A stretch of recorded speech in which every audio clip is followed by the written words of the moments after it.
at Jamison Mill Park, a park that we've been looking at for a while. I've been promising you a look at the building of the new bridge, and as you can see behind me, the bridge is finished.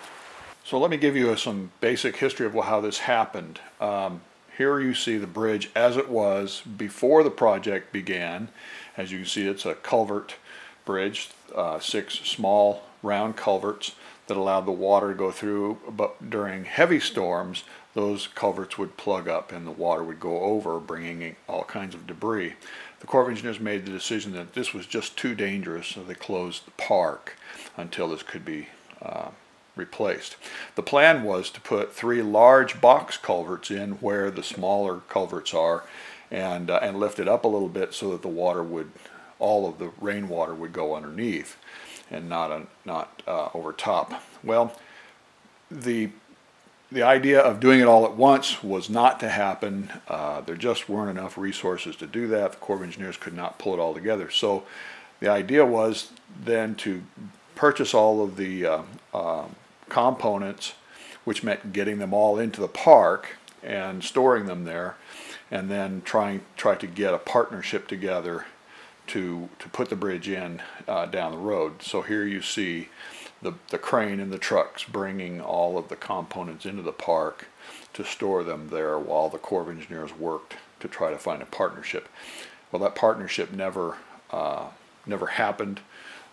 So eventually the Corps of Engineers, with a separate allotment of money, came up with a contract to put the components in. This came about because, partly because there was an option to lease the park to the Franklin County Parks. They wanted the park as part of their system, and so the Corps of Engineers agreed to get that bridge finished so that the county wouldn't have that nightmare hanging over their head. And that's exactly what has happened. That lease is going forward now. So this coming spring, Jamison Mill Park will open as a county park. All right, the first step was to dig the diversion channel, and you can see that's what I'm pointing to here, so that they could divert the water around the project and begin the process of replacing the bridge. Here you can see them actually digging that ditch. The old bridge is still in place. They haven't started to touch that yet. They've got to get the water out of the way first. All right, here's a look at the whole project as it's beginning to develop. You can see now they've got the southern wing walls for the new bridge in place. You saw the diversion channel taking the water around, giving them a chance to work. And you can see they've got the concrete runners underneath, along with the southern wing walls.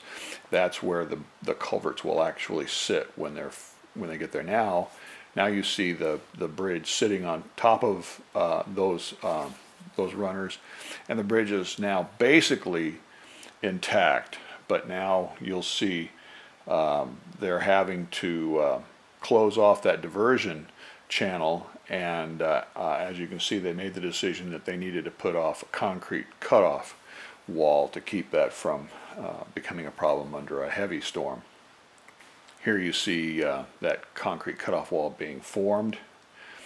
This is just a look at the project before they filled that trench in and began to finish up the project.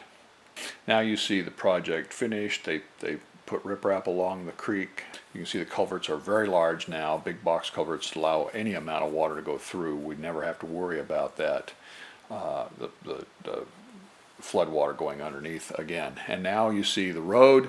The road is now ready to welcome visitors.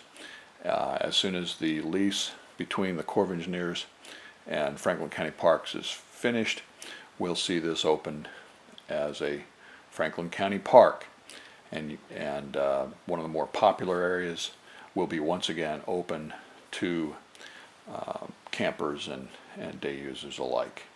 And that's a look at how the project came about. I hope you've enjoyed this. Thanks for watching.